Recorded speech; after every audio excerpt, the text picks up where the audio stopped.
Thank you. Okay. I'll call to the order the July 13th meeting of the Nantucket Memorial Airport Commission. I'd like to start off first welcoming our newest member, Mr. Phil Marks. Thank you. Welcome aboard. Look forward to working with you. I have to go through the virtual statement here as the first matter of business, which I had up. Public participation guidelines. Members of the public wishing to participate in the meeting must use their full name for Zoom access.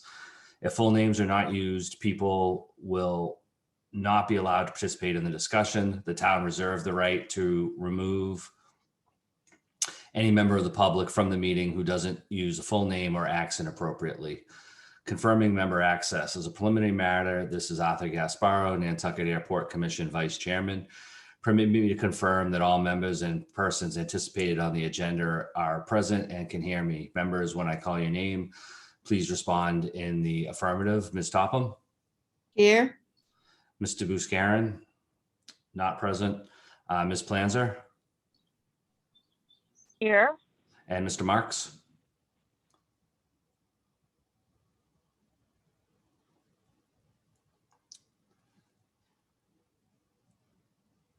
Phil, can you hear us? All right, sorry about that. I hit the wrong button. All right. That's all right. Perfect. That works. Staff, when I call your name, please respond in the affirmative. Mr. Rafter? Here. Mr. Carberg? Here. Ms. Sylvia? Here. And Ms. Perales? Here. I anticipated speakers on the agenda. Please respond in the affirmative. Mr. Lasden? Here. Ms. Nugent? Here. Mr. Sukop? Here. Ms. Kramer? Here. Mr. Macarius? Here. Thank you. Good evening. This open meeting of the Nantucket Memorial Airport Commission is being conducted remotely pursuant to Chapter 20 of the Acts of 2021. Ensuring public access does not ensure public participation unless such participation is required by law. This meeting will feature public comment. For this meeting, Nantucket Memorial Airport Commission is convening by video conference via Zoom app as posted on the town's website, identifying how the public may join. The meeting will be aired at a later time on the Town of Nantucket YouTube channel. For Zoom meetings, please note this meeting is being recorded. All attendees are participating by video conference. Accordingly, please be aware that other folks may be able to see you, and take care not to screen share your computer. Anything you broadcast may be captured by the recording. Meeting materials, all supporting materials that provided members of this body are available on the town's website unless otherwise noticed. The public is encouraged to follow along using the posted agenda unless the chair notes otherwise. Meeting business and ground rules. We are now turning to the first item on the agenda. Before we do so, permit me to cover some ground rules for the effective and clear conduct of our business and to ensure accurate meeting minutes. The chair will introduce each speaker on the agenda. After they conclude their remarks, chair will get on the line of members, inviting each member to provide any comment, questions, or motions. Please hold until your name is called. Further, please remember to unmute your phone or computer when you're not. Please remember to mute your computer or phone when you're not speaking. Please remember to speak clearly and in a way that helps generate accurate minutes.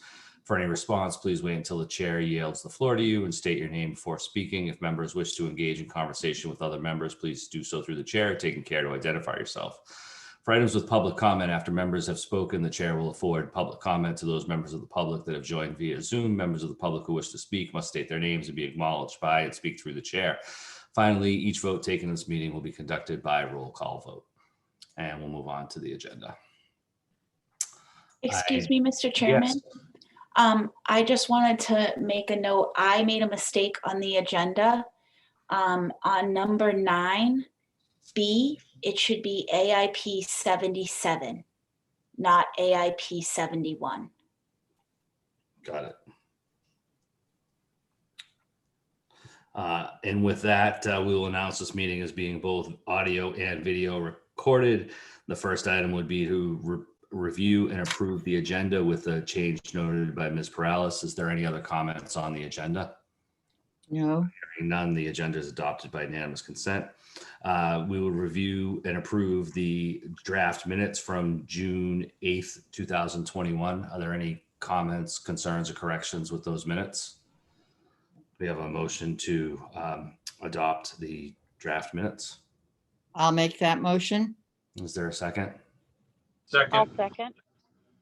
So the motion's been made and seconded. Any further discussion? Hearing none. Ms. Topham, how do you vote? Aye. Mr. Marks? Aye. Ms. Blanzer? Aye. Chair votes aye. Next item is to approve the executive session minutes enumerated on the agenda. Are there any questions, comments, or concerns with those minutes? No. We'd entertain a motion to approve the executive session minutes enumerated on the agenda. I'll make that motion. Second. I'll second. I'll second. Motion's been made and seconded. Ms. Topham, how do you vote? Aye. Mr. Marks? Aye. Ms. Blanzer? Aye. The chair votes aye. And finally, we'd entertain a motion to ratify the warrants from June 9th and June 23rd. So moved. Motion's Second. been made and seconded. Ms. Topham, how do you vote? Aye. Mr. Marks? Aye. Ms. Blanzer? Aye. And the chair votes aye. Next, we have pending leases and contracts set forth on Exhibit 1. Mr. Rafter, would you like to run through those for us? Sure. The first is a counter freight agreement with Cape Air. The next is the Cape Air airline agreement. Then we have some seasonal airline agreements for JetBlue, United, and Delta. We also have the lease for Blade Urban Mobility. And Ascent Aviation is a contract for the temporary fuel supply system during our fuel farm construction. And then we have a contract amendment with Schmidt for $3,100. That was a piece that was missing on the new skid steer. The other is pending. Oh, and then we have a contract with Central Communications System, support services components for annual testing of the PA system. It's a maintenance agreement. You're going to start seeing a few more of these type coming. We're getting preventative maintenance agreements in place for some of our systems. And then the next two are still pending. Are there any, I would note that Commissioner Buscarin has joined us. Welcome, Mr. Buscarin. Could I just confirm that you can hear us? Oh, yeah. Very Hear good. me? Yes, thank Good. you. Are there any questions, comments, or concerns on the leases, contracts, and agreements outlined on Exhibit 1 that Mr. Rafter just went through? I have one comment. If we had this back up on Saturday and now, I mean, are they bringing more flights or what is happening? I think that we need to either address the airlines to see that they are not making too many trips and not being able to get people on Nantucket besides sitting on the tarmac. If I may, Mr. Chair. If I may, just Go Mr. right Rafter, ahead. but perhaps, and just, you might be saying the same thing. Is that something we maybe take up under manager's comment separate from the leases and contracts? Yes, it would be addressed also in future leases too. Does that work for you, Ms. Topham? It does, thank you. And I had one comment, which was simply noting that there are a few of the leases which are retroactive, and understanding that this year was a bit of an anomaly coming out of COVID and with the airlines, but are hoping that as the commission has previously discussed, that we would be sure that the agreements are in place prior to operating. Solid effort on that, realizing that it's not always one side or the other, but doing the best we can there. Is there any other comments on the leases, contracts, or agreements? Is there a motion to approve and adopt? Make the motion. So a motion Second. has been Motion to approve. made and seconded to approve the pending leases, contracts, and agreements as enumerated on Exhibit 1, reviewed by Mr. Rafter. Mr. Marks, how do you vote? Aye. Mr. Buscarin, Aye. Ms. Topham, Aye. and Ms. Planzer. Aye. And the chair votes aye as well. Thank you. Next item on the agenda is election of officers and to assign subcommittee members. We'll open up the floor for any nominations for chair. I nominate Arthur Gasparo as chair. Are there any other nominations? Anybody want? I'm going to nominate Andrea Planzer for chair. Okay. Anyone else? Okay, so I think Do you need seconds on the nominations? I think that we do. Is there a second on Ms. Topham's nomination? I'll second. And is there, I guess the question is, how should we go through the vote? Is there a second on the nomination for Ms. Planzer? I believe Ms. Planzer, you could second that if you want the position yourself. I'll second. Okay, so I think the both nominations have been made and seconded, and we'll go to a roll call vote. Ms. Topham, how do you vote? Well, you made the motion, but For you, aye. thank you. Mr. Buscarin, I vote for Ms. Planzer. Ms. Planzer, Vote for Ms. Planzer. and Mr. Marks, Arthur, and Gasparo. Phil. somewhat odd, but I guess I'll vote for myself. So I hope I did that Congratulations. correctly and under Robert's Rules of Order. Thank you. I'll do my best to lead the commission. Thank you for the vote of confidence. Is there a nomination for a vice chair? I'll nominate Andrea Planzer. Is there a second? Second. Is there any other nominations for vice chair? Hearing none. Ms. Topham, Aye. Mr. Buscarin, Vote for Mrs. Planzer, aye. Mr. Marks, Aye. Ms. Planzer, Aye. and chair votes aye. Thank you. We have to assign subcommittee members next, and let's go to the current assignments, I believe, that are in. I guess the question on the subcommittees, we could either do that tonight or hold that. Do we have that in our packet? The list of the subcommittees that are current? I think we lost Ms. Perales. Yeah, they're in there. I had the exhibits open, so just give me 1 second.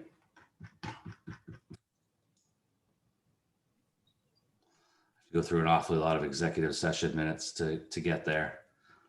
Okay. So we have on the long range plans policy and the airfield policy facilities maintenance was Mr. Drake, myself, and Ms. Planzer. We had a personnel subcommittee, which was Mr. Drake and Ms. Topham. We had noise, environmental, energy, which was myself and Mr. Buscarin. We had service, public relations, which was Mr. Buscarin and Ms. Topham. And then we had finance, which was de facto the entire commission. Going in reverse, does anybody feel that we should make change to the finance or keep that as the entire commission? If I don't hear any comment, I'll assume that we'll leave that as is. I would leave that as is. Agreed. Agreed. Service, public relations, Mr. Buscarin and Ms. Topham, are you both interested in staying on that subcommittee? Aye. Is anybody else interested in that subcommittee? Okay, I think hearing none, we would unanimous consent to keep those. Noise, environmental, energy, Mr. Buscarin and myself, I'm interested in staying on that. Mr. Buscarin, Why don't we have Mr. Marks join that? I think it'd be nice to have his input. Mr. Marks, would you be interested in a subcommittee that meets probably three times a year, maybe 4 times a year? Yep. I'll join that. Some flexibility in the scheduling on that as well. Okay. Okay. Anybody else? So Mr. Marks and myself are on that On personnel was Mr. Drake and Ms. Topham. Ms. Topham, are you interested in staying on the subcommittee? Is there anybody that would like to fill Mr. Drake's position on the personnel subcommittee? Crickets. I'll do that. If somebody wants, no, nobody wants it. Okay, Mr. Buscarin, it's yours on personnel. And then we had long range plans and policy, airfield policy, facilities maintenance, which was Mr. Drake, myself, and Ms. Planzer. I would be interested to stay on that one. Ms. Planzer, do you want to stay on that subcommittee or? Yes. Okay, Yeah, I'd like to and stay on then that. is there anybody that would be interested in filling Mr. Drake's seat, or we could have it be two of us? How about I'd be Ms. interested. Marks? Sorry, yeah, I'd be interested in joining that. Anybody else? So that would be Mr. Marks, myself, and Ms. Planzer. Is that any other comments on the subcommittee appointments? I don't No. think we need any official action on that. And moving on, we would have the grant signing letter of authorization. And is there any discussion or a vote to authorize the chairman, or in their absence, the vice chair, to sign on behalf of the entire commission for federal, state contracts, grants, or other agreements totaling $50,000 or more pertaining to projects previously approved by the entire commission? I'll make that motion. Is there a I'll second? second. Ms. Topham, how do you vote? Aye. Mr. Marks? Mr. Marks? Aye. Mr. Buscarin? Aye. And Ms. Planzer? Aye. And the chair votes aye. Pending matters, we have the capital approval process home rule petition. Mr. Rafter? Yeah, the latest on that is NOAA has been in contact with our representatives, and most recently Representative Hernandez. But I want to bring to the commission's attention, at this time, it appears that a tentative annual town meeting date is set for May, which again is part of the reason for this home rule petition. And when I asked the question to the finance director, he indicated that they were hopeful that this home rule petition could be passed by then. So we're going to continue to put the pressure on, but if we don't have this by May, that could delay, or yeah, it could impact our FAA grants if town meeting's not going to be until after May 1st. So we're going to continue to push this.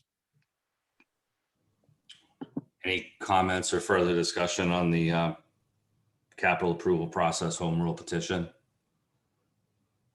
I just have one, Mr. Rafter, which would be that perhaps in another month or two, if we don't see action, the commission, I don't know if a lobbyist or whether our council gets involved, but if there's additional assistance that's needed, perhaps we have it on an agenda again. And if there are any suggestions that you have as to support services that the commission may authorize or consider, I think that might be helpful given how important it is. Okay, will do. Thank you. Next on the agenda, we have the PFAS investigation update, and I would turn it over to Mr. Carberg. Thank you, Mr. Chairman. I'd ask for your indulgence. I would like to take item 2 under bullet 6, the PFAS water service reimbursement, as part of my investigation update. For my PFAS report, the activity report for the preceding month is in the packet. The highlights from that table are that we are up to 419 samples taken from 77 private wells. All of the underlying data and reports are available via our website, www.ack-pfas.com. And I'm deferring any further data consideration to our consultant group who's on hand today to make a much more detailed presentation in a few moments. Regarding the water service project, this is the project connecting 7 or 8 residents west of the airport to town water, where water is available at the curb. This project continues to accumulate delays to starting work. The excavation contractor is willing and able to perform the work. The plumbing contractor is still interested, but some of the delays caused by contract review have challenged them to keep on the change schedule. I want to thank them for continuing to work with us, and we will advise on a start date for the project as soon as they have a plumber available. We have an additional item. I'm going to give a brief overview of the issue, and then I'll turn it over to Town Council. I believe has just had a conversation. I'll turn it over to Airport Council, who I believe has just discussed the matter with Town Council. But we have a homeowner related to the water service project who has not only the capability, but the desire to expedite his water service connection. And he's approached the airport to see if we can consider what I'll call a cost reimbursement agreement, where the homeowner would take on the work to install the water service to the relevant properties.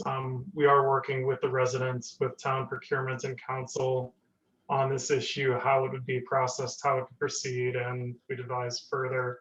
Related to that, I would like to ask Mr. Mina Macarius of Anderson and Krieger if he has a more recent update from this afternoon. Thank you, Noah.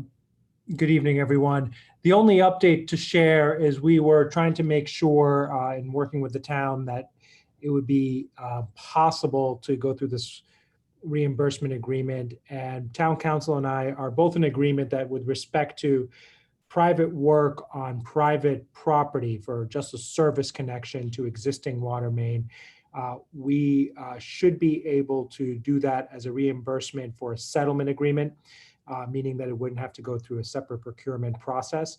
However, that's subject to just confirming the facts of what exactly the property owner needs to build and what would be left over for the airport and the water company to work on with the town. And also, we would obviously need to negotiate a settlement agreement, a straightforward form of one. Counsel for that property owner has expressed to me thinks there will be willingness to enter into a release. They obviously would want to preserve some rights on larger contamination issues in the future, but they'd be releasing their right to get this same water service connection that other homeowners might, as well as any of the associated mitigation for that. Okay, thank you, Mia. Mr. Chair, I think I can pause there if you or others have any questions for council. Any commissioners have questions on the using a settlement type agreement to have private contractors work on private property to facilitate the connections? I think it's a good idea. Seems to make sense. Do Mr. they have Rafter? the insurance that is needed? I think that would be to you, Mr. Carberg. Yes, we have identified with town the appropriate insurance requirements. The public side work is I characterize fairly typical as far as the bonding and insurance requirements. The private side work, if it were done by public contractors, we did have an issue that we worked through with an indemnity. I believe I would just go back to council and see if we actually would even have a role of that with that issue if it were private side work occurring. Correct. I'm not sure we would need to worry about their insurance for their work. Obviously, to the extent this topic is asking about the insurance on the public work, that's been figured out at this point too. My only comment would be, is there going to be a mechanism in place for ensuring that the work is done to the proper standards? In other words, as part of this agreement, an as-built plan and an inspection for any connections to, is a procedure being put in place as part of the agreement so that essentially we could be sure that everything is done to the required standards. Mr. Carberg. I don't think we have a procedure in place. I defer that to council to draft as part of the agreements with Mr. Laston's input for the engineering details. Okay. And what would the next step be in this? Did the individual agreements have to come back to the commission for ratification as they're developed? I believe staff would prepare an agreement for the commission's review and execution at the next meeting, potential execution at the next meeting. Thank you. Any other commissioners have any questions, comments, or discussion on the topic? Phil Marks, to the chair, just question, is there like a procedure set up for the cost of these connections such that, do we have a sense of what, I apologize, I'm late to the game here, but has there been a formal like anticipated cost for each connection through for lack of a better understanding, our person to do the work versus their, so that there's in other words, so that there's a established cost. So we can't get charged twice for having a private guy put the water in, kind of thing. That's what I'm wondering, if there's like if we've established that or not. We did have engineered estimates, I believe, per property connection. And Mr. Carberg, would you like to expand on that, or does that cover it? Yes, I'll expand on that a little bit. We have an engineer's opinion through our consultant, McFarland Johnson, of the costs associated with each individual property if that work were to be performed by the municipal entity at prevailing wage, bonding, contracting, insurance requirements that the town requires. For this situation that I'm referring to, for the sort of the settlement agreement with the homeowner, I believe the draft documents would read that the homeowner would provide us with his or her reimbursable costs, which for private work, we do expect those to be less, certainly not in excess of the municipal costs. So I would encourage us to put that out there to all these affected people, though, if they can get a private person to come and put this in with those guidelines, I think it's in our best interest to get them off of this, get them into the town water as soon as possible. So I would, at a staff level, I would agree with that. I would just offer the comment. Some residents don't necessarily have that capacity and have indicated that they would like to see the airport in sort of that GC or PM role. Yep, understood. Thank you. Okay, thank you. So my third item would be, I wanted to update the commission that we're expecting to work with, airport staff are expecting to work with McFarland Johnson to provide a meeting with the public for those impacted or given an opportunity by the water main project. So with the commission's consent, staff would like to invite residents on Matacashan Valley Road, Monahans Skyline, who are adjacent to the water main, to a meeting where we introduce the project, the schedule, and review our expectations for, traffic, flagging, timeline, connection, everything we've discussed in our regular commission meetings going back probably a year now. Our intention is to invite all residents along the new service routes, not just those who are within the scope of the investigation. So there are those outside of the investigation who will have a water main accessible, would be open to those residents as well. Well, we're targeting late July or an early August timeframe. My approach is that we would ask one commissioner to attend, but we would not post as a commission meeting or a public meeting. And we would work with McFarland Johnson to lead the meeting, help us develop the agenda, etc. We will also hopefully advise on the recommended course of action for addressing the water service connections to these homes at that time, based on the experience that we've learned to date, since the water service connection does seem to be an evolving process and is, quite frankly, lagging a little bit where we had hoped it would be. So of course, that is an item open to commission's direction if they would like to see that meeting happen in a different manner. And for the water main extension, the bids are in, and with the chair's consent in a moment, I'd like to recognize Mr. Richard Laston and McFarland Johnson to review those bids and schedule, and then lead into the consultant data presentation. But before turning that over to Rich, I again wanted to thank the Wanacom Water Company Director, Mark Willett, for his and his staff's assistance in moving the project to this point. And I also wanted to thank the Airport Commission for their leadership to help develop the funding source and strategy for prioritizing this aspect of our project response. So if there are no questions from the commission, I would turn it over to Mr. Laston at this time. I have a question. Yeah, go ahead, Ms. Topham. Do you think it's wise that there be only one commissioner there instead of having us there and maybe more as a forceful group that we're all supporting this? It's a strategy open to the commission's direction. I tend to think working with homeowner groups, a full commission meeting can either be difficult to manage in flexibility or somewhat difficult to schedule or move in response, but that's certainly at your discretion. I think staff and consultant can address it either manner. I'd like to have a little further discussion on the topic before we move to the next item.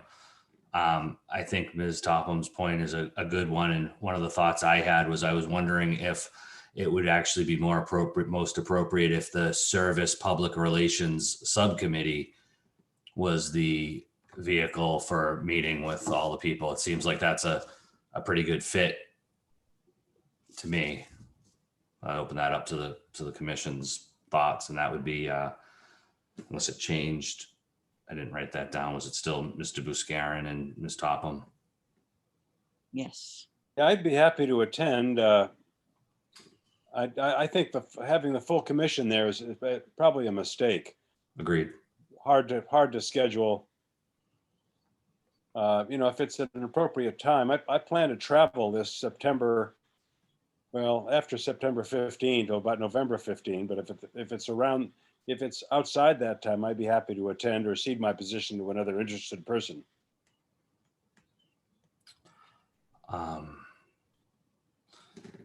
Did we lose Miss Planzer? Miss Planzer, are you with us? I don't see her in the participants list. So we may want to note that for the minutes. And then if you see her come back, if I miss it, if someone could let me know just so that we can be on the same page there. Mr. Marks, any thoughts on the issue? I think the committee is the ones that should be there, and in the event that someone's missing, if somebody could fill in, I think it'd be good. Show us support, right, for what we're trying to accomplish. So it sounds like to Mr. Carver and Mr. Rafter to go ahead and try to get that meeting set up at a time and advertise it appropriately, or however you're going to go about, whether it's through the assessors, making sure that we make contact with all of the property owners that are fronting on the water line to be installed. And I know just a thought that I had from work that I've done with the town, similar to when they ran the sewer force mains, the consultants had sent out sort of like an information sheet to each of the owners and asked essentially if they want to do a little sketch or provide any information or comments or direction as to where they might want that service connection to be located. The more we can get out ahead of that, no one knows their properties like the owners, and it might head off landscape complications or things of that nature. So that's just, as you're doing the outreach, perhaps developing something like that might be helpful. It was very simple, like a one page sort of a thing. Good, thank you. And just for clarification, I'm sorry, this was administered through the Service Public Relations Committee? Yes. Was the determination?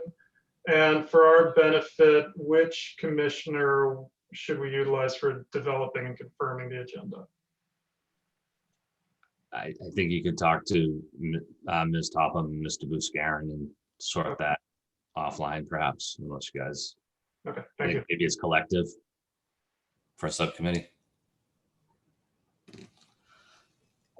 Anything further on the water service outreach? Hearing not, then why don't we move on to Mr. Lasden, I believe is where we were at. Yes, thank you, Mr. Chairman. So the bids for the water service were opened on July 2nd. There were 5 bidders that submitted bids. The apparent low bidder is Robert B. Auer Company, who is currently doing work on Nantucket. I spoke with Mark Willett from the water company. He was very happy with what he's been doing so far. So I have written a recommendation letter to the airport manager recommending that the contract with Robert B. Auer be executed and then be offered the project. Okay, any other comments or questions? And I presume that would be on our agenda for the next meeting, hopefully. Yes, that's cool. Thank you. Back to you, Mr. Carver. Okay, I was going to have Mr. Laston introduce the Georgie and the consultant team from Weston for the status update presentation. Okay, so we have put together a presentation for the committee to update the status of the latest investigation of the PFAS project and the results to date. So I guess, Lisa, do you want to share your screen? And of course, Georgie sharing her screen, okay? Well, I guess that's our cue. Yes. Thanks, Rich. So my name is Jim Sukup with Weston Solutions. We're a consultant working for MJ for the Airport Commission, doing the environmental work. I did want to start out with a brief summary. So what we're going to talk about today is some of the recent soil and groundwater sampling that we've conducted in the last couple of months, back in April and May of this year. We've got some results we want to walk you through, and also kind of touch on the path forward to keep everything in context. So, Georgie, if you want to zip to the next slide. This is, I just wanted to kind of, just a brief summary here for some of the newer commission members. You know, the airport over the years has applied the AFFF foam at a total of 9 locations on the airport as listed here. And so I just wanted to kind of point that out, kind of refresh everyone's memory about where those are. And I think that one of the key takeaways from this is that if you look down the column on the right side, you can see that there's a lot of variability in the amount of AFFF concentrate that was applied at the different areas.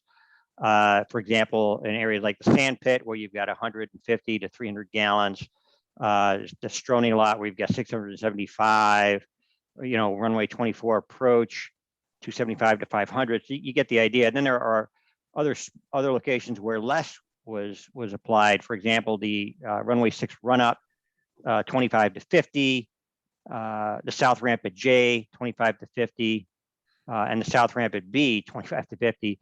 And the reason I point this out is that when we look at the data, it doesn't, you would normally, by looking at this, you would expect to see, okay, we're gonna have more contamination at the areas where more of the foam was applied. That would kind of be the logical expectation from this. And what we're seeing is actually the opposite of this. As we go through the data, you'll see that. So I just want to kind of call your attention to that. So this is a map that's showing the airport, and the key takeaways from this is Georgie, if you can kind of run us through with your cursor, just the various locations where the AFFF was applied, the 9 locations. Yep, there you are. So that's the snow removal equipment area location there. I'm having trouble seeing it. That's down to the Stroney lot, which is an area where quite a bit was applied. Runway 1533 midpoint there. That's the sand pit. Again, there was quite a bit that was applied to that location. Runway 6 run up. Unfortunately, I lost your cursor. Oh, there it is. So that's South Ramp at J. Moving north with South Ramp at B. Moving to the west is the fuel farm. Yep, almost forgot that one. And then lastly, up at the north end is the runway 6 approach. So those were the 9 areas where the AFFF was applied. The blue lines are the groundwater contours with the blue arrows. And this is a key component of our understanding of the extent of the contamination, how the contamination is moving. So we know where it was released via the foam applications. And once it gets down through the soil into the groundwater, it will move with the groundwater flow. So the groundwater flow is as shown on those arrows. So that's going to be an important concept to keep in the back of your mind as we look at these data, is that that's the direction that the contamination is moving with the groundwater. So if you want to go to the next one, I just wanted to briefly touch on the MCP process and the timeline and just kind of show everyone or just kind of remind everyone where we are. So starting at the top left in the green box under release notification, this is when we first identified contamination associated with the airport in the groundwater. And that was back on March 3rd in 2020 is when we sampled the monitoring wells on the site, 4 existing monitoring wells on the site and the Thompson House. And we identified the contamination, which required a reporting to the Mass DEP under the Massachusetts Contingency Plan, the MCP. So that kicked us into the system. We spent the next year, you'll see the timeline, year 1, doing preliminary response actions. And we filed an immediate response action plan, an IRA plan, which outlines what our obligations are under the initial response actions. And we also had to complete a phase 1 initial site characterization and tier classification. That work has all been completed. And what that included was basically sampling homes around the airport, identifying any homes where there was contamination in excess of the drinking water standards, and then supplying those people with an alternate drinking water source. So initially bottled water, and then we're in the process of either connecting people up to POETs or extending the water line. So those are in progress. And then where we are now is in the kind of the blue box under comprehensive site response actions. We've mitigated the risk by supplying alternate water to all of the impacted residences. So now we are in phase 2, which is where we are defining the source, nature, and extent of the contamination on the property. And what that entails is collecting groundwater grab samples and also collecting soil samples from the various release areas and testing those in a laboratory for PFAS compounds and identifying what those concentrations are and developing a site conceptual model for the airport where the PFAS compounds were released, where they migrated, what the concentrations are in soil and groundwater. And that information will be used subsequently we're getting into the gray boxes to do a feasibility study where we look at remedial alternatives and then select a method that is going to be comprehensive and cost effective. And then that's under phase 3. And then the last gray box to the right is phase 4 and 5. And that's where we do a detailed design of the remedy and then implement the remedy. So kind of where we are now is kind of right in the middle. And if you want to go back just quickly, if you look at the timeline. So we had 1 year to get the immediate response actions done, and that work was completed. We've got 3 years. It says complete by year 4. So we've got until March of 2024 to complete the site characterization work. Again, that's where we are now. All right. So this is just a kind of a brief schedule, just kind of laying out where we are and kind of what the work we've completed, which are the X's, which you can see phase 1 is that top box. That corresponds to the IRA activities, the drinking water sampling, the water line, the POET systems, that type of work. Phase 2 is that kind of lower box, and that's where we are now. We're in the process of doing the soil sampling. So the work that we're doing is the shallow work we can generally do by hand. So we can, we've got more flexibility in mobilizing our teams to the island, being able to collect soil and groundwater samples from existing monitoring wells, from homeowners, from shallow soil samples. We can be pretty flexible in moving that portion of the project forward. The deeper work, so collecting deeper groundwater samples from new locations where there aren't existing monitoring wells or homeowner wells, and also collecting deeper soil samples, we need a drilling rig to do that work. And getting a drilling rig on the island is challenging with the ferry schedule. So we're very limited to when we can do that. So what we're trying to do is lay out our investigation schedule so we take advantage of the spring and the fall seasons to get a drill rig out on the airport, get as much work as we can done in a short period of time. We're generally working through weekends, work straight, and get as much done as we can.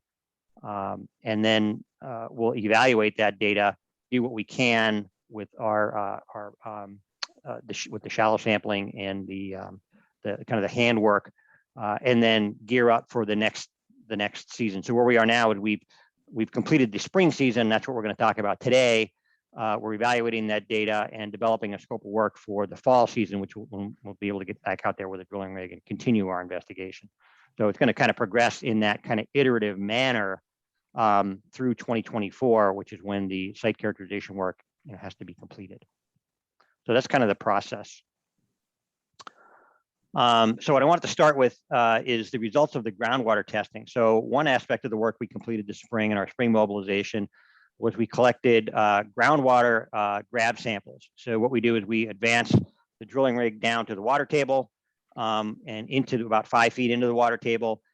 We can then pump water out of the drilling rods, collect a sample, and then send that to the laboratory for analysis. So we can get groundwater samples basically anywhere on the airport.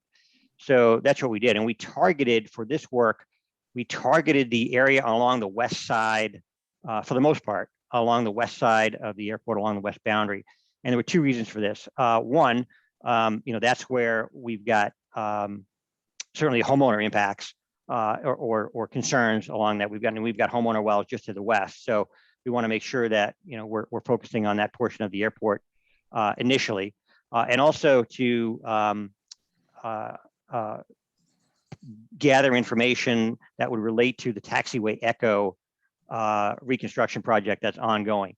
So we wanted to target those areas so we have generate some soil information so we understand the soil conditions in the area where that work is going to be done, and then determine whether or not there's going to be any requirements, certain special requirements for the contractor in handling those soils, and if there's any remediation that needs to be done as an interim measure prior to doing that work. Because one thing we don't want to do is complete the Taxiway Echo work and then have Mass DEP come back and say, oh, no, there's PFAS contamination under that runway. You got to dig it up and remove that contamination. So we wanted to make sure that we had a sufficient understanding of what the contaminant levels were in soil in the vicinity of the Taxiway Echo work so that we could have that discussion with Mass DEP and get them on board before the Taxiway Echo work was due to be implemented in the areas where we had the AFFF applications. So let's take a little look at the data here. So what we're looking at is a map. Oops, I want to just go back to that one. Yep, sorry. If we start at the southern end over at runway 6 run up, you can see there it's a little hard to follow the leaders, but basically the samples that have lines going to them are deep groundwater samples that we collected from this last round. And we use the color code that we've been using previously, which is that green means it's non-detect. The PFAS compounds were not detected in the groundwater sample. If it's yellow, that means it was detected, but below the drinking water standard. So between basically 0 and 20 part per trillion. 20 part per trillion, you'll recall, is the drinking water standard. If it's red, that means it exceeds the 20 part per trillion standard. And if it's purple, that means it exceeds 10 times that level. So in this case, it would be 200. So that's the general color coding. So if you take a look back and kind of step back and look at the map in total, you can see that in run up 6 area, we've got one location where it was purple, more towards the infield. We've got 2 locations that were yellow and a couple that were red. So yeah, we do have exceedances in groundwater here, which were we thought to be expected. We had, and based on our shallow samples that we'd collected previous to this, we had some pretty high concentrations in shallow soil. So we did expect to see some groundwater impacts, and in fact we did. So that data was kind of what we were expecting to see there. If we move up to the north to South Rampart J, in that area, we can see, and I don't know if you're able to zoom in at all, Georgie. That might be helpful for folks.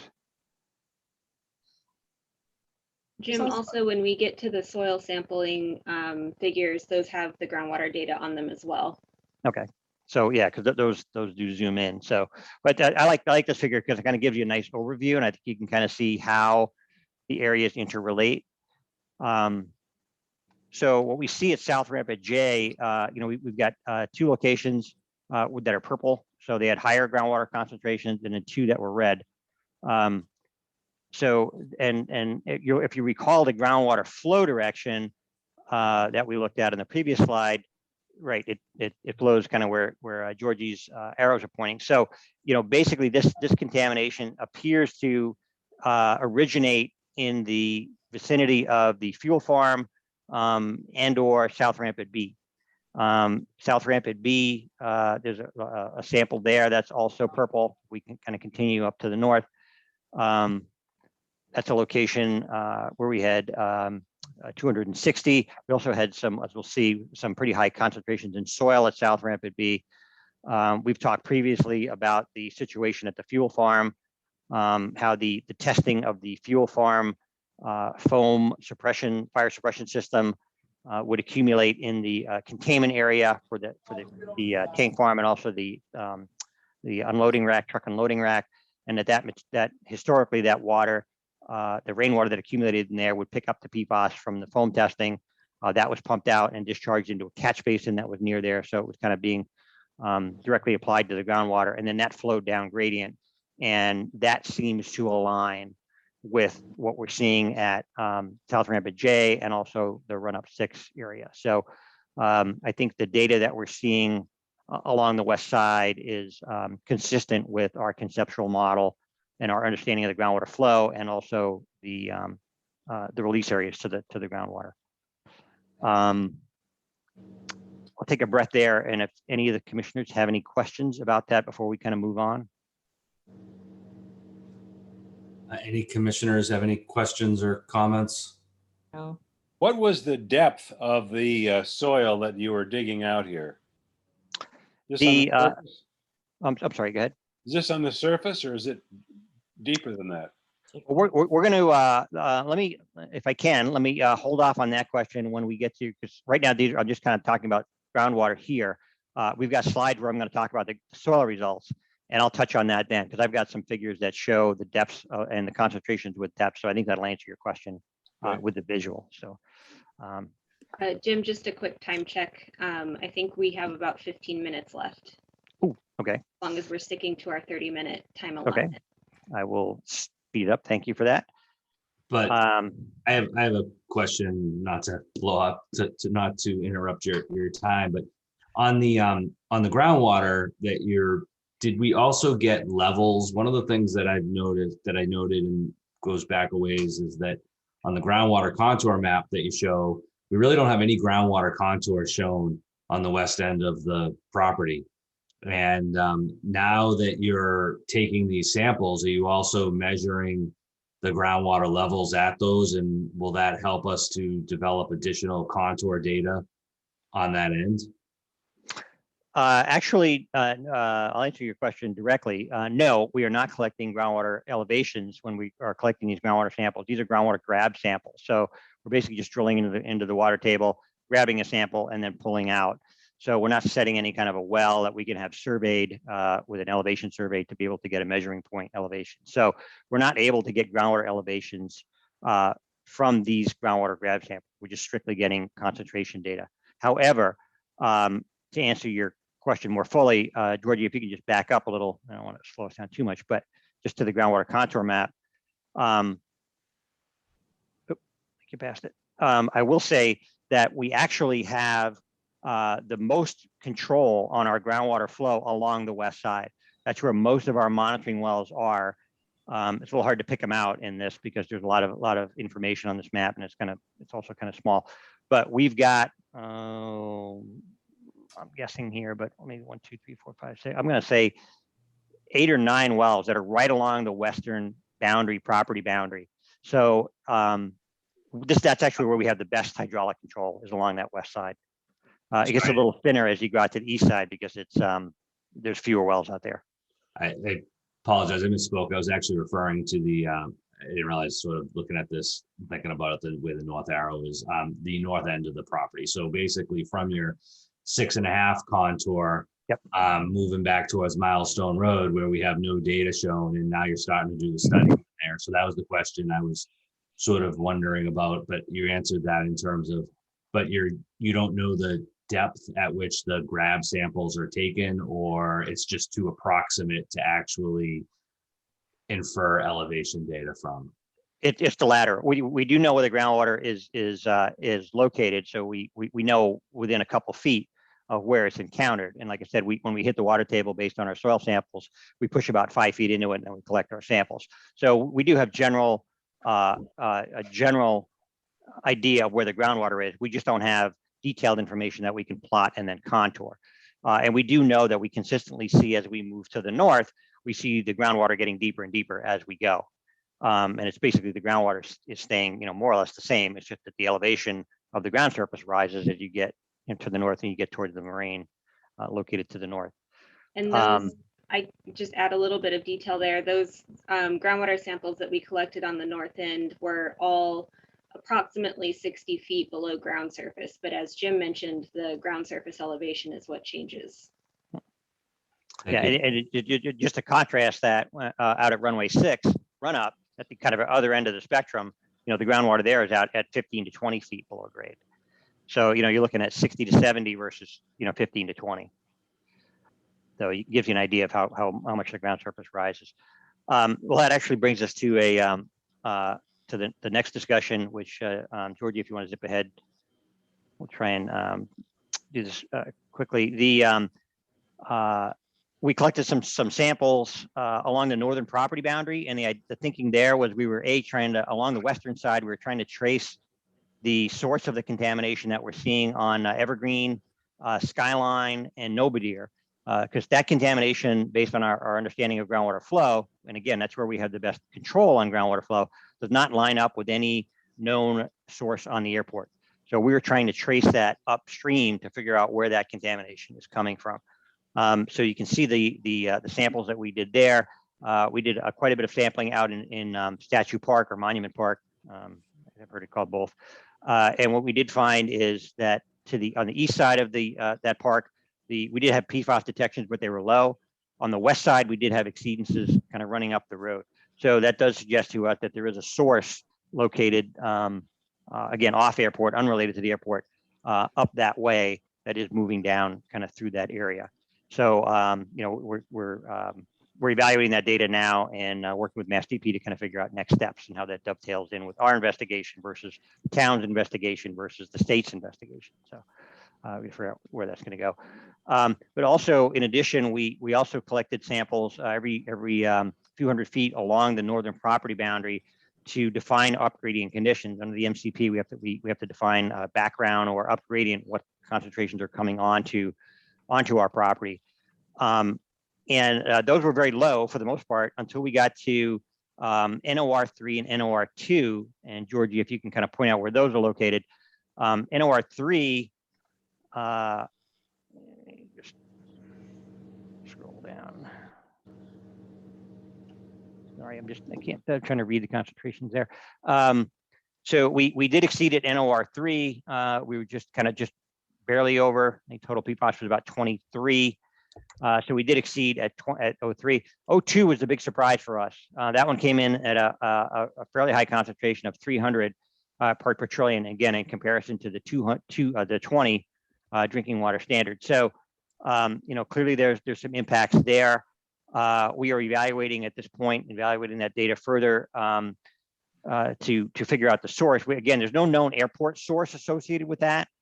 It is located near a building where off-season maintenance equipment is stored. So in the wintertime, they store the grass cutting equipment there, and in the summertime, they store the plowing equipment there. But none of that should really have any PFAS implications to it. So it's unclear what the source of that is. I will note that just off property to the west, there are 2 boatyards that are located there immediately adjacent to that, where that sample was collected. And boatyards can be a source of PFAS. There are a lot of waxes and other waterproofing products that are commonly used in marine applications that have PFAS in them. And also Sun Island Fuels is located just to the west of the boatyards, and they are known to have a foam application system for their tank farm as well. So those are potential sources. Unfortunately, our IRA plan, which is approved by Mass DEP, requires us to do step-out sampling when we have an exceedance of the drinking water standard of homeowner wells. So we have looked at we worked with Water Comment, to identify any homes in that area or businesses. It's a very industrial area. It's mostly commercial industrial businesses in that area that are on that don't or have water connections and therefore are believed to be on wells. And we are in the process now of identifying that and working with the airport to identify, and also Mass DEP, to identify next steps in that area. All right, if we want to jump to soil. So as I said, we targeted mainly the areas along Taxiway Echo and the west side for soil sampling. This is South Rampart J, or South Rampart B, so it's right outside the terminal building. And to answer the commissioner's question, I believe it was Tony's question with regard to soil, you can see here at this location, we collected soil samples at 3 depths, 3 to 4 feet, 12 to 13 feet, and 31 to 32 feet. And that gives you an idea of what those concentrations are at depth. So you can see PFOS is the kind of the big player there that had the highest concentrations. It was on the order of 1,300 shallow in the shallow samples, and then the concentrations got lower with depth. And that's also the area where we had a fairly high groundwater concentration as well. So we did identify some deeper concentration there. I'm sorry. Sorry to interrupt. Just one quick note about the figures. If there are the other locations that don't have the tables associated with them are shallow soil samples from 0 to 1 and 1 to 2. Rather than have these figures be overwhelmed with tables, we only posted the deep data. But the colored rings show what the concentrations were in relation to the soil standards for all depth intervals. Right. So the samples that don't have chem boxes or tables associated with them are shallow samples. And as I said earlier, if it's red, that means it exceeds the standard. If it's purple, it's 10 times the standard. So Jim, you might want to explain that the soil has different standards than the water. I was just about to do that. Thanks, Rich. Yes, the soil standards are different than the water. So we're not dealing with the 20 part per trillion standard for groundwater.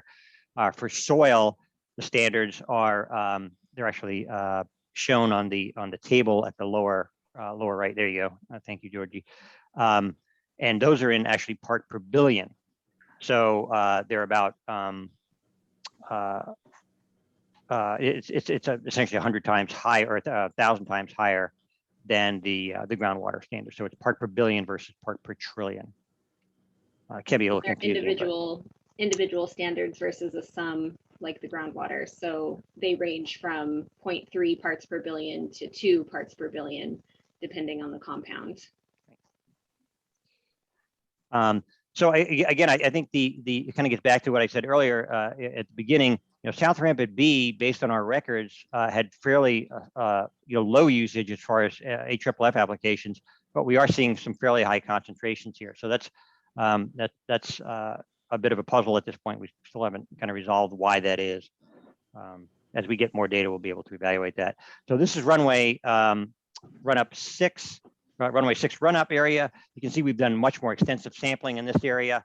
And this is because there's a lot more work that's going on here as far as the Taxiway Echo project. The kind of dark black contours is the footprint of the Taxiway Echo work. So we collected a lot more samples here, anticipating that there's going to be, that we expected more contamination here based on our initial sampling that we had done. So you can see here from the shallow samples, there are a lot of reds. There's a line of purples right along the west side of the run-up area, and that's because the asphalt in this area is pitched to the west, so it drains to the west. So that's where exactly, thank you. Actually, right along the edge of the pavement, you've got a line of purple, 4 purple there in a row. That's where the foam and the water, when they applied it, would have run off and soaked into the soil. So, that does seem to line up and make sense.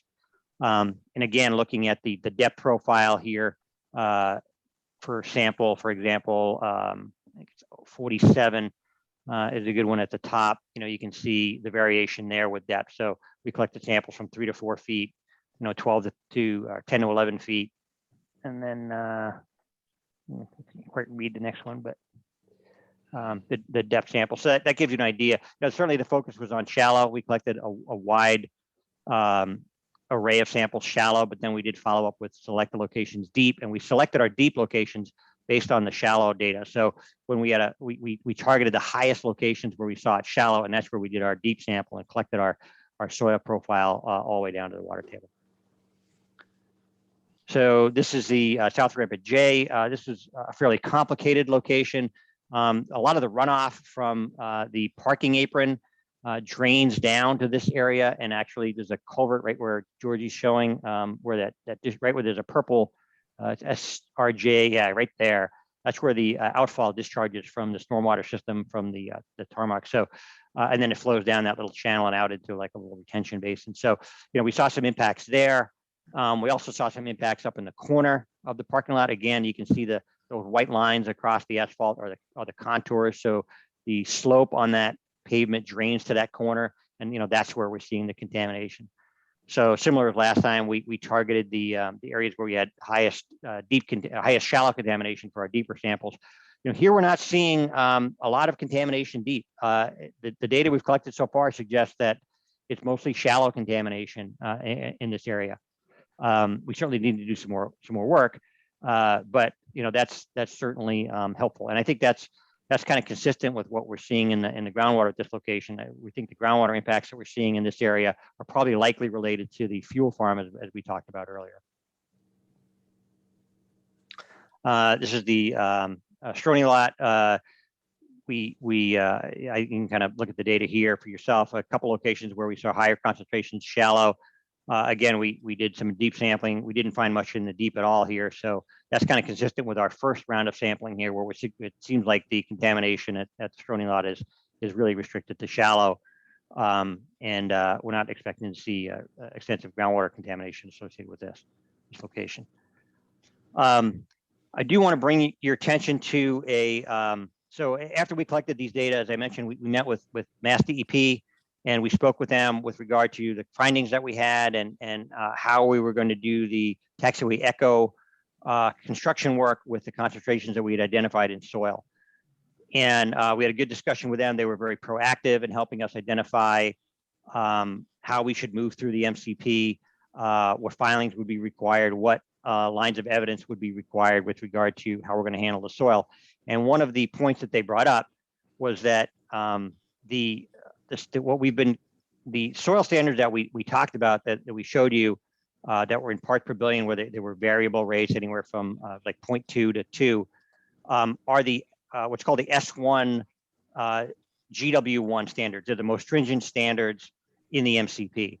And so they're the lowest standards in the MCP, and they are protective of drinking water. What Mass DEP was saying was those standards will only apply if you've got drinking water, people using the drinking water. Once you get people connected up to town water along the west side, and then run the water line down through MVR, you've mitigated the drinking water pathway, which means you don't have to use the S1 GW1 standards, GW1 being groundwater 1, which is the drinking water pathway. You can use the standards that now apply to the site are GW3 standards, and that's protective of surface water. So if you don't, it's not the drinking water pathway, it's discharged to certain, the assumption is that the groundwater is discharging to surface water. In which case, in this case, is the Atlantic Ocean. To do that, you need to get what's called a potentially productive aquifer exclusion area. So all of the groundwater on Nantucket is called a potentially productive aquifer because it's an island aquifer, and it's a classification that's very protective. But industrial areas or highly developed areas are excluded from that. So, for example, the downtown area of Nantucket is a potentially productive aquifer. We call them PPAs, a PPA exclusion area, because it's downtown. There are businesses there, there are gas stations there, and it's supplied. Everyone's supplied with town water, so you don't need to protect the drinking water necessarily in that area. We researched this, and we found that the airport actually has its own PPA that was established initially when they set up the MCP. So what that means is that within this gray zone, the GW1 standards don't apply, only the GW3 standards apply. Now you can see that the gray area that we're showing is kind of offset a little bit. You can see how the taxiways don't line up exactly. Yeah, exactly there. It's in the GIS map that's on the MCP website or the Mass DEP website. It's shifted a little bit. It should be it should align with the runway 33 there. So it's off a little bit, but I think the point is, you get the idea, is that within that gray zone, the GW3 standards apply. So when we look at soil, what that does is it takes those soil standards that we're looking at, which were anywhere from 0.2 to 2 part per billion, and now we can use the standards that apply within the gray area are actually 300 to 400 part per billion, so substantially higher. So that is going to, we're still evaluating this. We're still evaluating the data and comparing them to the new standards. And we also want to circle back with Mass DEP and have this discussion with Mass DEP. But our thinking right now is that those higher standards will apply within the airport, certainly within the gray area. And then long-term, our approach, one approach that we may take is to apply to extend this classification, the PPA exclusion application, to include all of the airport property within the security fence line. And what that would do is then extend, once we can do that, once the water line is approved or installed along MBR. That was a lot. I don't know if anyone has any questions on that, or can we move forward? I know we're short on time, but. I had one question, Jim. So what about the portions of the airport and the testing, which is within the map zone 2? Will that stay at the more stringent standard? It does. Yeah, the PPA actually trumps the zone 2. Yep.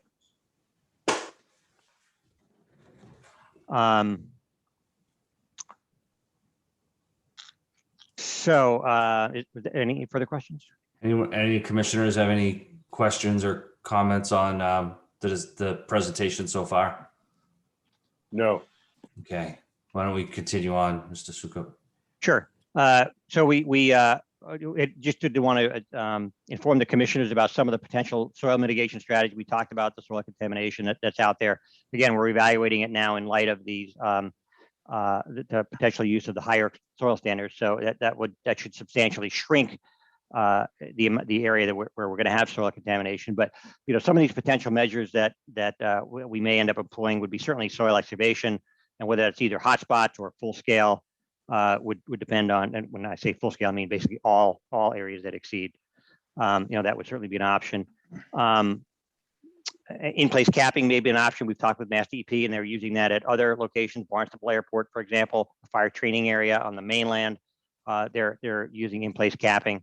On-site encapsulation, which we think may be a very good option for the airport, which would be to take the soil that exceeds, especially the hotspots, excavate that, put it in an on-site location, and then encapsulate it. So it would put a liner underneath it and cap it on top, so essentially isolate it from the environment. The alternative to that would be off-island disposal, which is very unlikely for two reasons. A, it's extremely expensive to ship soil off the island. To get it off island, you have to barge it off. And B, right now, there's no place that'll take it. Landfills are reluctant to take PFAS contamination because there's so much uncertainty with it and what the regulatory requirements are going to be for landfills to take PFAS in the future. So they're reluctant to take it now. And then certainly there's a lot of research that's going on right now, universities, vendors, entrepreneurs. There's a lot of people who are out there looking at new technologies, developing new technologies. We're not going to be at the remediation stage until 2025, 2026. So we're keeping a close eye on this, and the hope is that newer technologies will come on the market that we haven't even thought of yet, that may be able to treat the soil on site. And then certainly groundwater extraction and treatment, if required, would be another technology we would look at. So kind of where we are right now, this is our final slide, is where we look to be moving forward in the next 3 to 6 months. As I said, our plan is we're looking at the data now. We're scoping out the next work effort, which would be in the fall when we get the next drill rig out there after the summer season. We're going to target the sand pit this time, the northern property boundary where we have that. We need to figure out where that contamination was coming from at that NOR2 location, where that high groundwater concentration. We need to determine whether that's an on-site source or whether that's an off-site source, because that'll determine who's responsible for pursuing that. We need additional work at South Rampart B, given that high concentration that we saw there. That was a bit surprising to us. Again, we talked about NOR2 and NOR4. Those are those wells at the north end. The taxiway east soils, we may need a release abatement measure depending on the concentration and how they measure up to the newer standards, the higher standards. If we have to handle soils associated with the taxiway echo work, then we would need what's called a RAM plan for that and get that approved by Mass DEP. We're going to pursue the potentially productive aquifer, the PPA exclusion. Again, to change the groundwater category from GW1 to GW3. We've got the existing one. We will look at meeting with DEP and seeing their what they think about expanding that to include the entire airport. And then certainly continuing to monitor the POETs, keeping those operational until we can get the water line installed on MVR.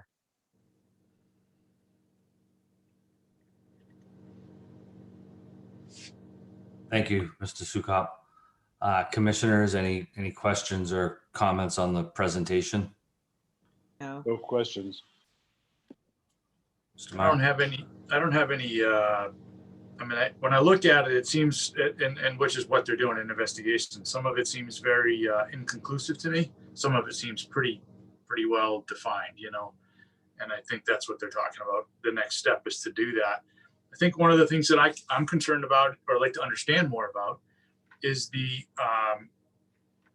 some of the the water flows you show on there versus the sampling doesn't seem to add up, and I think that's part of what you're talking about, this future stuff. Like when you look over Novaria Way and all that, I understand why that's so high when all the water flow should be going the other way.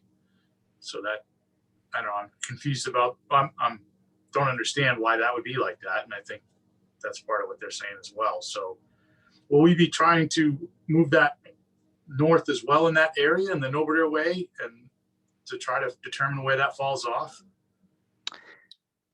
Yeah, that's a really good question, and we're having discussions with Mass DEP about that right now. The question is, how far is the airport responsible for chasing this contamination? I know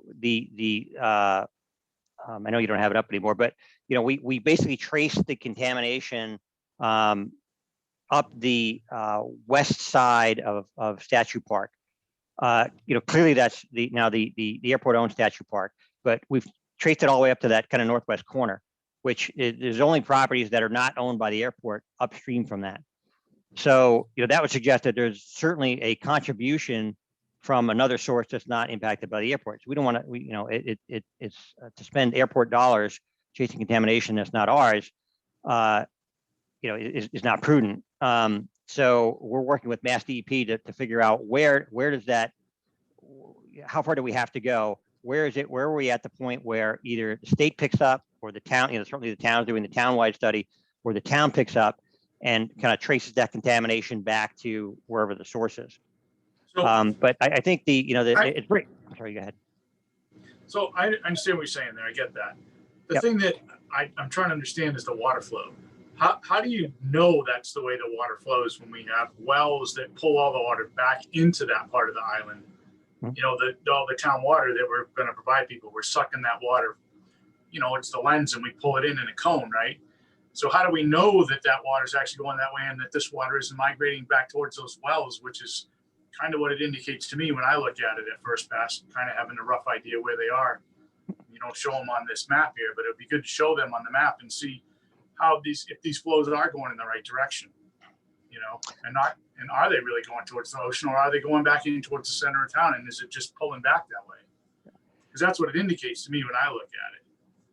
Yeah, it's actually, and we can actually prepare a presentation maybe for the next commissioner meeting where we can get into a little more detail on that. But we actually have a number of wells in the, there's actually a bunch of wells in that, because the airport gas is right there, right? It's, Yep. nope, it's not there. Yep, oh, nope, that's the parking lot. I Airport- understand. yep. I know where it is. Okay, yeah, I was just trying to direct Georgie, but yeah, so airport gas is right there, and then you've got Monument Park, or I call it Monument Park, it's Statue Park, to the north. So there's actually, I think there's 3 or 4 monitoring wells on airport gas property. There's one just to the south of airport gas property, and then there are 2 on the Monument Park property. So we've got about 8 or 9 monitoring wells in that area. And so what we do is we measure the water level in the monitoring well, and we've got the survey elevation on the top of the monitoring well. So we can calculate the elevation of the groundwater table at that location. And when you plot all those together on a map, it's a very, very consistent result. And what that result shows is flow, as we showed with the arrows. So we're very confident of the groundwater flow in that area. I understand what you're saying about the Wannacomet wells that are located to the west, and also you've got homeowner wells and they're all pumping. But the information, the measurements that we've taken suggest that that groundwater flow is not going that way and it's not being impacted. Homeowner wells are, I mean, that you have to remember that the aquifer that we have here is extremely coarse. It's a very, very coarse aquifer. It's very, very thick. There's just a ton of water. So you can pump a lot of water out of this aquifer and not really change the groundwater flow. And like you said, create that cone of depression and pull it over. It's just because there's just so much water. So, and we're on the very the very eastern edge of the Wannacomet zone 2. And the zone 2 is developed based on computer modeling under extreme drought conditions. It's 180 days with no rainfall. So extreme drought conditions to get that. And we're right on the maximum edge of that. So, it's really not pulling the Wannacomet wells aren't pulling any water from this area. So all of the data that we have, and again, we can put together more of a technical presentation where I can show that to you.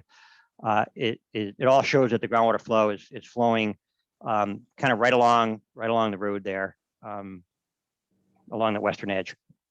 So it is very complex in here. There's a lot going on. We've got airport gas. They have a car wash there, which use waxes, which historically have had PFAS in them. We know we've got some PFAS coming in from the northern along the road there. There's also some rental car agencies in that area that do car washing and waxing and use products. So there's a lot of potential sources. There's a lot going on in that area. In addition to the fuel farm, further to the south, which is one of the airport locations. So although that's south of kind of where we're seeing the beginning of this contamination. So it is very complex in there. We haven't worked it out yet. We're going to be doing more work there. And it's definitely a complicated issue. Did that address your question, Mr. Marks? Yes, yeah, I'm sure as we carry on here, down the road, we'll get more information on that. So thank you for that.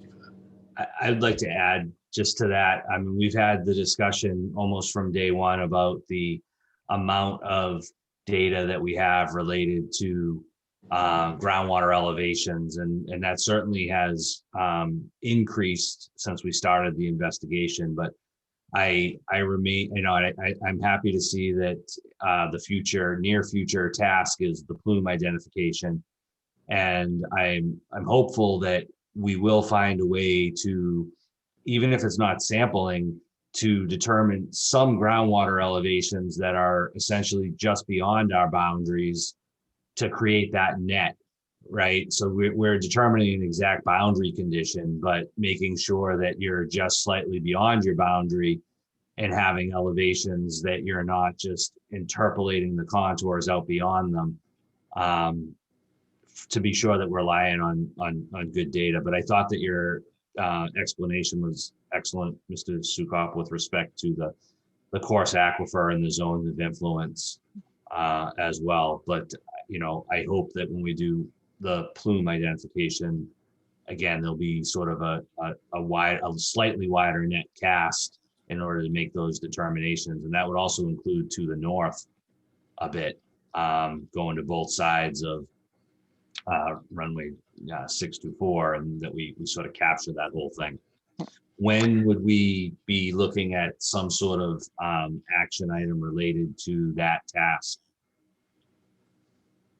I think our next opportunity to get information from the groundwater would be this fall when we mobilize the drilling rig. Certainly, we have to get down to that depth. So, that would be our next opportunity to get some groundwater elevation data and expand our network. I think one other option that we may have too is as we start to hook up homes along Evergreen and Skyline and Nobodere in that area, get them hooked up to the water line. And take their pumping wells offline, we may have an opportunity to use those as monitoring points for elevation, and survey those and get additional groundwater elevations, further to the west. So that may be an opportunity we can talk with the homeowners about and see if that's something that they're willing to help us out with. Thank you. And the one other comment I had on the presentation was that I was wondering when we might see a schedule similar to the one that you showed getting us up to today, right? We have the bar graph and, so that gets us your past activities to June 2021. But as sort of in the near future, will we be seeing a graph or sort of a more formalized schedule of the same type of activities laid out for the next, I don't know, probably 12 to 18 months, I think would be helpful to understand. Thank you. Absolutely. Yeah, I think we have a draft of that available. So I think we can, and as I said, we're in the process now of kind of laying out the scope of work for the fall field season, if you will. And yes, we can certainly provide that. Thank you. And do any other commissioners have any questions or comments on the presentation or the PFAS topic in general? No. No. Okay, I don't think we have Ms. Planzer back with us. So thank you. Moving on back to you, Mr. Carberg. My report is concluded and I'll move it back to Tom. Thank you. Mr. Rafter?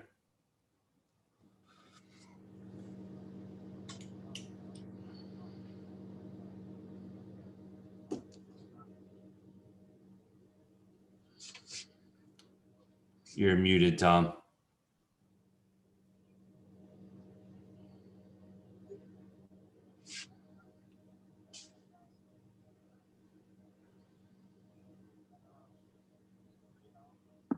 Sorry about that.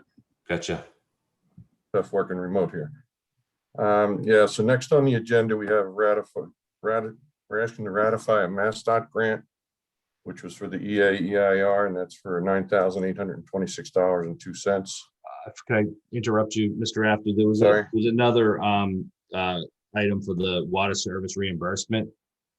Oh, on the agenda. Is that something that you? That's what Mr. Carberg covered earlier, I believe, with the settlement Oh, agreement. you skipped the part. Okay, thank you. I wasn't sure if there was something else with that. Go ahead with the MassDOT, please. Thank you. Yeah, we just would like the commission to ratify the receipt of that grant award from MassDOT for $9,826.02. Are there any questions? Is there a motion? Make that motion to ratify the Warrant. Second, is there a second? I'll second. The motion's been made and seconded. Ms. Topham, how do you vote? Aye. Mr. Marks, Aye. Mr. Buscarin, Aye. the chair votes aye. Thank you. We have another grant for ratification from TSA on another transactional agreement for the bag belt reimbursement for $155,606.60. You may recall this is a very old issue. It's probably about 15 years old or so, but over the past 4 years, a coalition of smaller airports have been very successful in finally getting the reimbursement for the bag belt that the bag belts that were had to put in after September 11th. So this is another installment, and we're hearing good news that the appropriations committees are passing another round that we may be getting in another 6 months or so. Thank you. Is there a motion to ratify the baggage belt reimbursement grant? So moved. Motion been made. Is there a second? Second. Second. Ms. Topham, how do you vote? Mr. Marks, Aye. Mr. Buscarin. Aye. I saw, I read your lips, Ms. Topham, as an aye. I got it. Uh, up. Oh, Thank thank you, just for official purposes. And chair votes aye, so that's carries unanimously.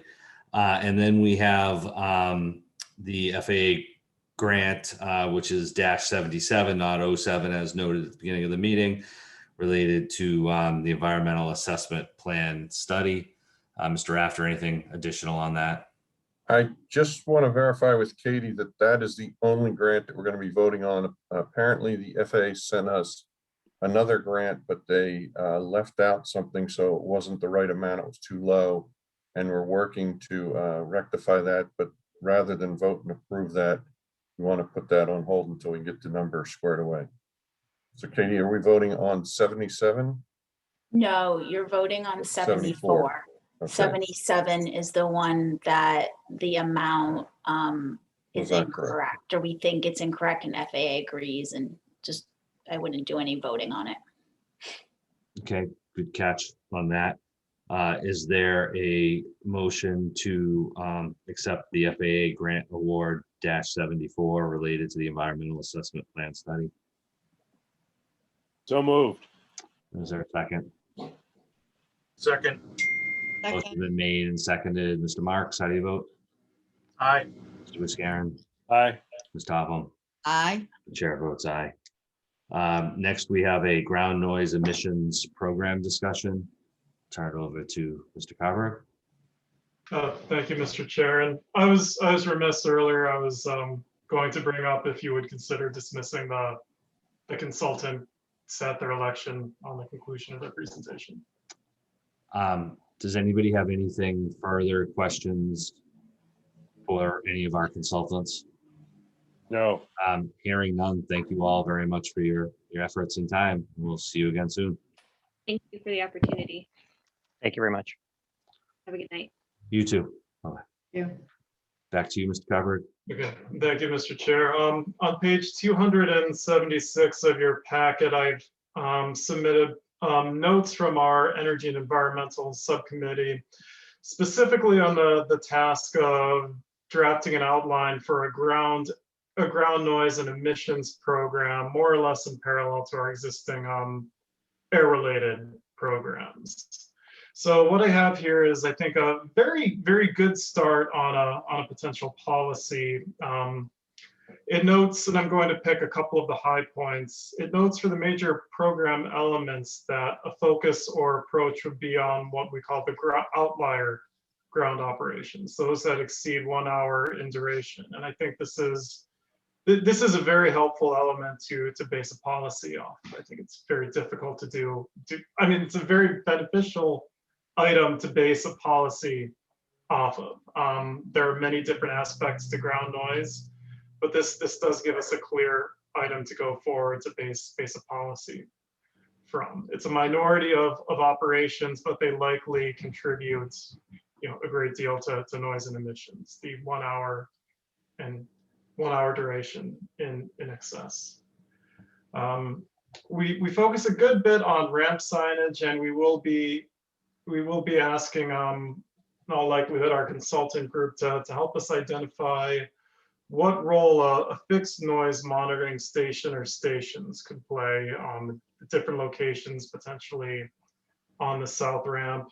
I appreciate the subcommittee's accommodation of coming back in the fall after our busy season to further develop this policy. And we also noted that there are further elements for the commission to advise on public participation and interaction. Always balancing, soliciting and integrating public comments with managing expectations for what is and is not necessarily in the airport's control.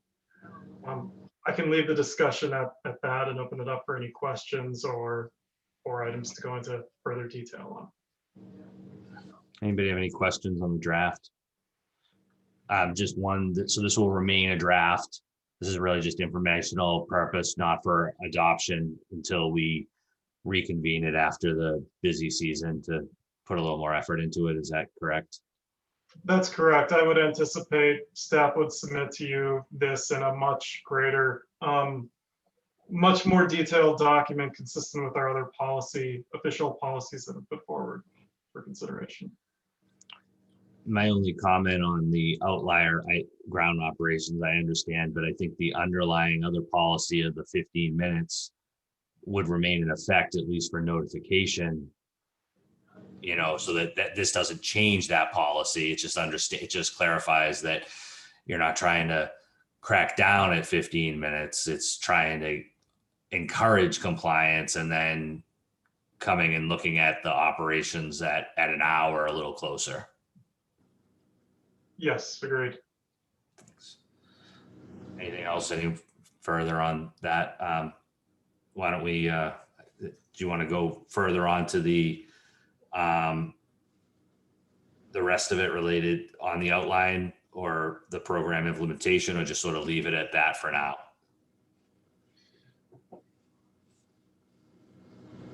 I believe I've hit the points that I've mentioned. I'll defer to what's printed. Okay. Anybody have any other questions, comments on the draft? So here and none, we'll look forward to, and if we need to have a subcommittee, if you'd like to have a subcommittee meeting at any point in September or whatnot, just let us know, I would say, to work on that. Thank you. Moving on, we have an agenda item to discuss extension of parking benefits to the outgoing chairman. Mr. Rafter, would you like to present? Yes, I asked this be put on. I just thought it might be something for the commission to consider. Mr. Drake, our past chairman, served 10 years, and the commissioners have parking benefits, and I just thought it might be something to consider to extend that for his work of 10 years at the airport. We could just continue that. I agree, and I'll make a motion if somebody wants to word it properly, please. To extend the parking permit for Mr. Daniel Drake in the appreciation of his long-term service to the airport. I think you did it. Sounds like a motion. Did.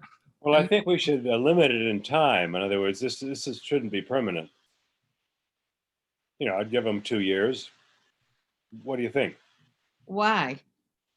Well, I think you shouldn't grant an unlimited ability to park at the airport to Dan Drake. I think you ought to limit it in time. We can take it up in next year or the year after if you want to extend that.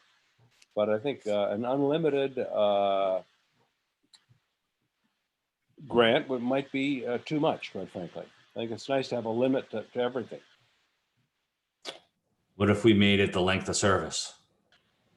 Just a thought. That's fine. Yeah, I think there should be a time limit on it. That's all. I think that's reasonable.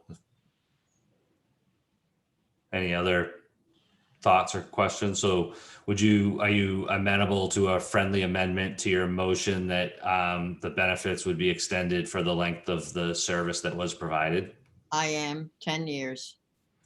Mr. Rafter, does that any concerns or does that work for you? No, it's fine. We can implement that. Any further discussion? Motion's been made. Is there a second? Second, Any further discussion? Hearing none. Ms. Topham, Aye. Mr. Buscarin, aye. Mr. Marks, Aye. and the chair votes aye. Managers report. Okay, taxiway Echo, no construction at this time over this summer, but we're reviewing the work schedule based on the PFAS soil results. Security phase 2, we're still dealing with some system closeout and punch list issues. The fuel farm rehabilitation, we had initial meeting with the contractor, and we're going to continue to have meetings even prior to the official pre-construction meeting to address some of the long lead items and supply chain challenges. Hangar development, we met with Mr. Turner to review potential environmental impacts and permitting. His counsel is reviewing the draft, and he's going to proceed with getting together a survey. The EAEIR, the MEPRO certificate, was received and is in your packet. The capital projects for FY23 are listed in your packet. This is the current proposed schedule. And again, because of the way these schedules don't jive, we have to submit this very shortly to the town. But then we have in August, our meeting with the FAA to go over our 5-year capital improvement plan. So these are subject to change based upon that meeting. But in your packet, you'll see the projects that we have listed for 23. And you can see some of them we've already addressed: the permitting, apron reconstruction, and some of this funding's in place as well. So it's breaks out our AIP and funding sources too. Let's see, what else do I have? On the RFP bid status, we talked about the Maddox-Shan Valley Road water line, and I'll note that the consultant was very nice, but the bids came in $1 million below the engineer's estimate. So that was a very good thing. He was very kind to them. The RFP for Bunker Road Parcel 66, no bids are received on that. We're preparing the RFP for rental cars. That's being reviewed by legal. And we're also putting together a actually working with the consultant, we negotiating a scope of work for a maintenance program for the security system. As I mentioned earlier, we're going to look to have preventative maintenance plans in place so that we don't face a lot of the issues we've had before.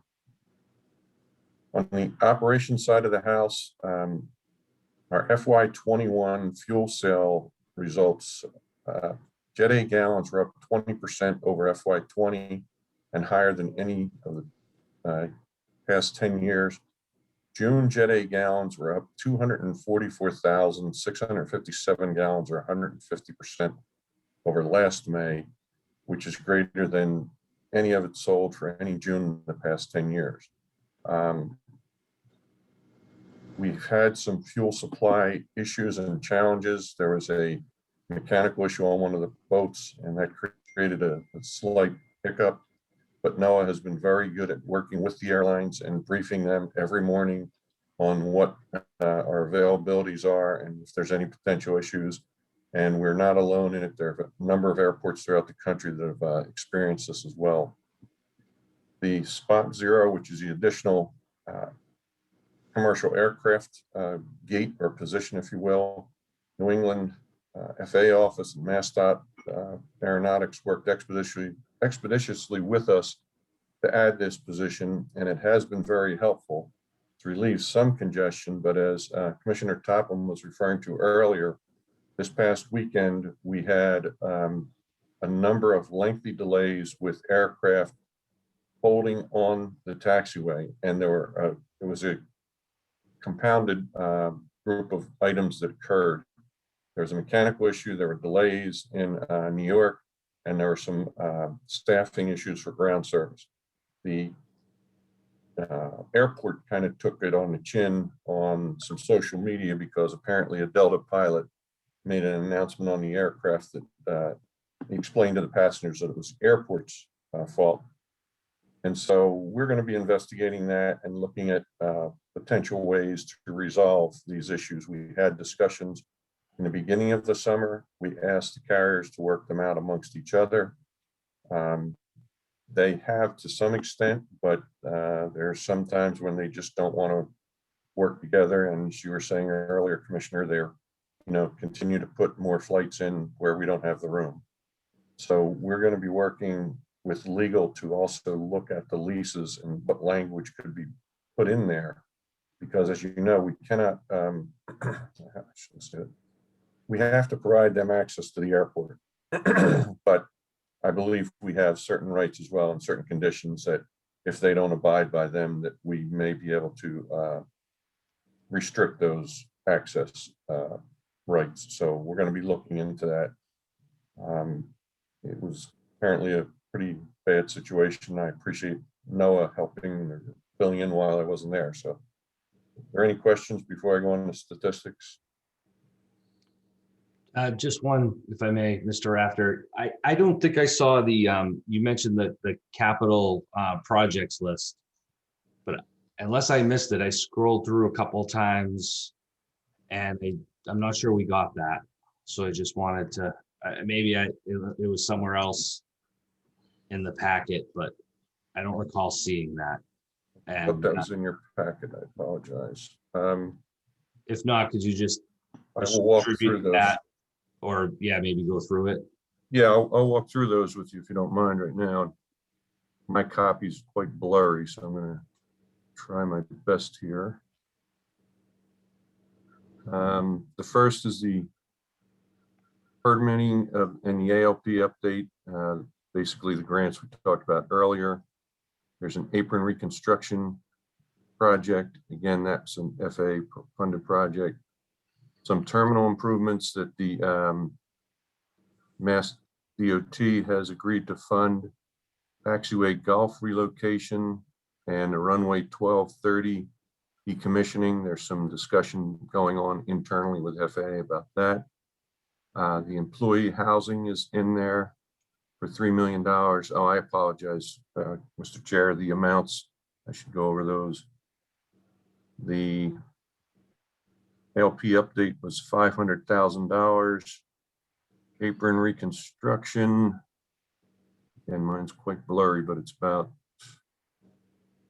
6.2 million, I think. Terminal, 3 million, and taxiway golf is 4 million. And the employee housing is 3 million. We have some IT upgrades for about $50,000.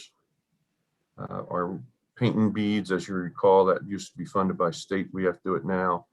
That one's at $729,000. We're replacing a vehicle, Airport 11. And I apologize, I don't have these numbers. We're looking to replace a number of radios. Procuring a vehicle for our parking lot enforcement, adding another 2 GPUs, and replacing 2 of our golf carts. That's the current list. Thank you. And is this for information purposes tonight and then gets adopted, will get further considered and formally adopted by the commission at the next meeting? I'm not sure if it'll be at the next meeting. This is what we'll be presenting to start with the town manager. Then we will have our meeting with the FAA, and typically it works. We try to get the meeting with the FAA in before we go to the Capital Committee or anybody. So hopefully, I don't think it'll be for the next meeting because I don't believe our CIP meeting is until I think the 2nd or 3rd week in August. Rich, I don't know if you have that date handy or not, but so it may not be for the August, it could be for the September, Mr. Chair. If I might suggest, if the other commissioners are amenable, it seems to me that as it's in development, maybe we have it as an agenda item just for information for you to provide the more formal update on where it's at. If any commissioners have any items that are either of concern to them, it would be the time to have that discussion, or any additional items that they may be aware of. Okay, and I'll also ask Katie to make sure that commissioners get the current list as well. I apologize, but thought that was in your packet. No problem. Thank you. Anybody have any questions on that? No, but I have a question is there anything we can do for the airlines to not schedule so many flights? Or is it too late for that? No, Because no, unfortunately, we don't control that. In years past, there was an organization that actually controlled airline schedules and what cities they went to and so on and so forth. But that was, oh gosh, I'm drawing a blank here of what they were called. Slotting. What was it? Slotting. You know, I'm talking about the agency that was abolished. The Civil Aviation Board, the CAB. Yes, the CAB, Civil Yeah. Aviation, Civil Aeronautics Board. And so no, that is no longer the case. And it's kind of like an open free market, and they can go and choose what they want, where they want, as many as they want. And again, I'm here in a conference, and I've been speaking to a number of airports who are experiencing a lot of the same type of things. So we're all looking into solutions as to, okay, you know, how much pressure can they put on our system? And that's where we're going to be looking to modify our lease language to get better control over it. In other words, one example may be if they had a mechanical issue, instead of leaving the aircraft on the gate, that we would be able to direct them to relocate the aircraft somewhere else on the airport so that that gate is available. Otherwise, they may face fines or restrictions on the access. So it's very challenging, but they're all trying to make money when they can now, recovering from COVID. And we are one of the fastest growing airports because it's one of the highest yield leisure markets in the country. and I understand that, but I had friends that came over, they circled Nantucket for a half an hour. They sat in their plane for 2 hours before they were able to leave. And they, you know, it's giving us a bad name. That's what I'm concerned about, is the airport's getting a bad name, not the airlines so much. So that's my concern. I understand, and it's just like noise. We don't control where the airplanes go. We don't control what the airplanes do, but we get the noise complaints. And we're doing our best to try to mitigate that, but the airlines seem to want to treat their passengers in a different way. Understood. Thank you. Any other comments on the manager's report? No. Please proceed, Tom. Was that everything? No, I want to just go through the statistics quickly. Our operations were up 176% over last May, almost back to the 2019 numbers, but down year to date 21%. Southwest Ramp GA operations from May were up 160%, exceeding the past 7 years numbers. Enplanements were up an astronomical percent, again, because of COVID last year, but they went from 770 to 6,135. So it was a combination of COVID as well as the airline starting earlier, but still not up to the level of, you know, pre-COVID, but they're down 50% year to date. Cape Air was up from 676 to 2,545. For a 276% increase in employments. United had 440 passengers in May versus none last year. Delta started earlier this year as well, had 174 passengers. JetBlue in-plane passengers were 2,577 versus 0 again last year. These are all airlines starting earlier. Tradewinds was up from 94 to 327 passengers. Elite new this year carried 72 passengers in May. Southern Airways, we have not received a report from yet, and United, we only have a single report. We don't have it by market, but what we do have on the market reports in Boston, Cape Air increased 1,000 passengers over last May. JetBlue carried 567 this year for a total of increase of 1,602 passengers in the Boston market. Washington National JetBlue had 281 enplanements versus 0 last year. New Bedford Cape Air traffic was up from 46 to 186. White Plains JetBlue had 235 plane passengers versus none last year. Hyannis, Cape Air was up 100 from 112 to 928 passengers. JFK JetBlue carried 856 passengers, while Delta had 156. The market was up 1,012 versus last year. There were none. LaGuardia JetBlue 638 again versus 0. So this is all demonstrating an earlier start getting these carriers here in May. And Vineyard traffic was up from 10 to 176. Our fuel sales, as I mentioned earlier, are setting records. Jet A gallons sold for May were up over 300%. Year to date, still down slightly, but for June, they were up 155%, and it's the highest in the past 10 years. Avgas was up 297% for May, still down year to date about 3%, and for June, they were up 106%. Freight continues to climb, and for May was up 59% over last May. Cape Air, back in the freight business, carried 65,177 pounds. Mail by Cape Air was up 5%. FedEx was up 30%, and UPS was down 19%. And there were 3 noise complaints in May, up from 0 last year. They involved VFR flights. Pilot discretion and follow-up was provided to the operator of record. That's my report. Thank you. Any questions for Mr. Rafter? Okay, hearing none, we'll move on to the next item on our agenda, which is under Commissioner's comments for commission meetings, remote versus in-person and location. Mr. Rafter, do you want to, I know it was under Commissioner's comments, but I think it's probably more of an operational situation. Yeah, what we're finding is that there's a challenge with space availability within the town, and there are limited options that they have where meetings can be recorded or even live. And so some of them are starting to come back live in person, but I believe the state granted until next April the ability to be able to meet remotely. I'm actually at a conference where they're doing a tremendous job with a hybrid, and I think you're going to see more of that capability where you will have the in-person as well as the virtual. But at this time, the town, we don't have any of the resources for that just yet, I don't believe.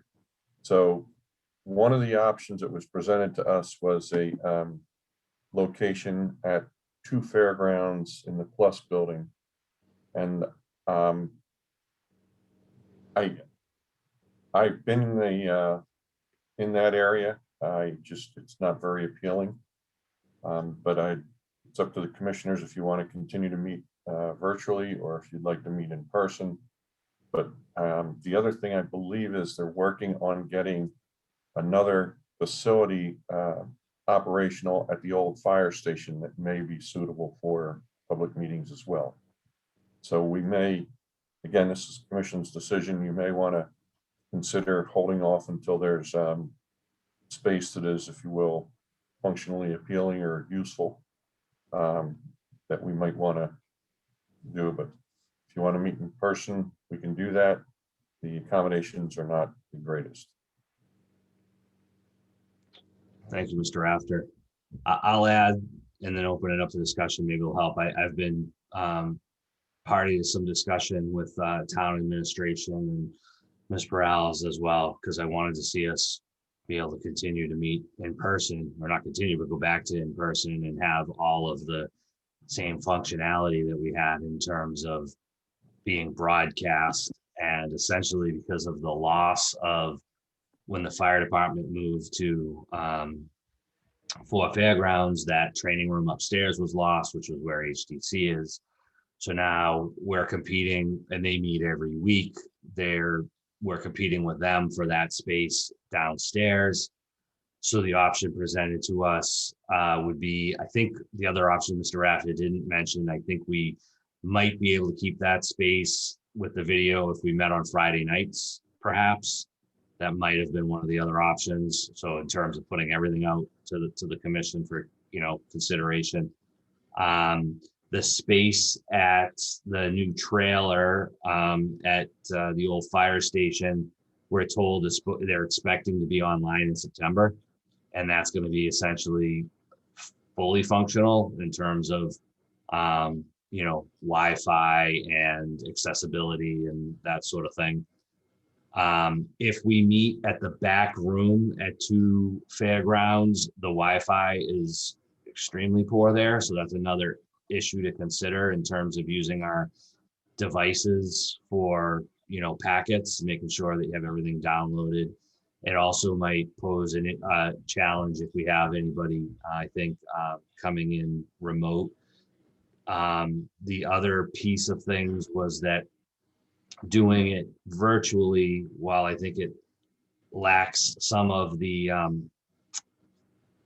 aspects of obviously being in person, it does save quite a bit on the consultants. You saw how many consultants that we had tonight that would have been all, coming to Nantucket. So I think if we balance everything, our options are to have perhaps the next 2 meetings virtual, or even 1 if that trailer is ready, and then try to get, what I asked town administration was that if we forego trying to get the space, either going back and forth with HDC to stay in that downstairs room, which I'm not even sure would really work out for us, then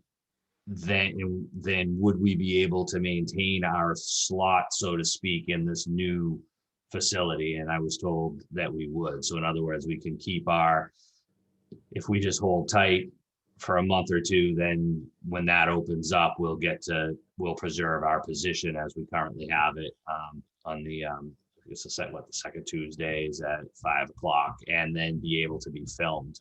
That's the other part of going to that back room, their capability to have it broadcast is limited, while another meeting is also being broadcast, and then whether we'd even get filmed.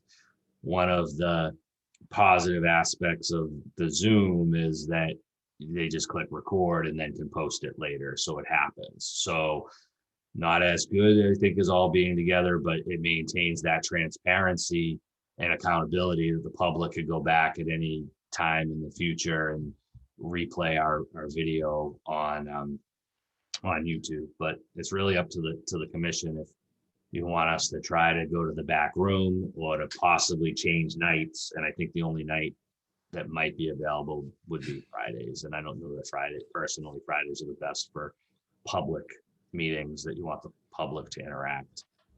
I'll open it up. Ms. Topham, I see a hand up. Yes, I agree totally. Friday night is my one night out generally, so I'm not going to give it. I'll take Tuesday, and I don't mind doing the regular schedule and doing it virtually for a couple of months if we have to, and then see if we can go in that new building, which is not a new building, but the whatever it's called, the old school building. Yeah, I'd like to make a motion that we do just what Mrs. Topham suggests. 2 more months of virtual, and then that reevaluate in September as to how things look going forward. I agree. All right, so we got a motion and a second. Further discussion? Hearing none. Ms. Topham, Aye. Mr. Viscarin, Aye. Mr. Marks, Aye. chair votes aye. So we'll reevaluate it heading into September, perhaps October, when that's available, and maybe we let the town administration know that that's what we're going to do, and to hold that time frame for us as had been discussed. Sounds good. Are there any other commissioners' comments? No. No. I guess I just have one. Thank you for your vote of confidence, and try to do my best in the position. Is there any public comment? I don't see any participants from the public in our list here for the Zoom meeting, which is the only way to participate. So I would entertain a motion to go into executive session per General Law, Chapter 30A, Section 21A, to review the executive session minutes enumerated on the agenda for review and possible release. Clause 3, to discuss strategy with respect to litigation regarding Walsh, where the chair has determined that an open session may have a detrimental effect on the litigating position. of the Airport Commission. Clause 3, to discuss strategy with respect to collective bargaining, where the chair has determined that an open session may have a detrimental effect on the bargaining position of the Airport Commission. And clause 7, to comply with or act under the authority of any general or special law or federal grant and aid requirements regarding proposed Transportation Security Administration, TSA, actions where the chair has determined that an open session may have a detrimental effect on the security of the airport. Is there such a motion? So moved. And is there a second? Second, Mr. Topham, how do you vote? aye. Mr. Buscaron, Aye. Mr. Marks? Aye. Chair votes aye. Thank you all very much. And so, Katie, you could stop the recording, please, I believe.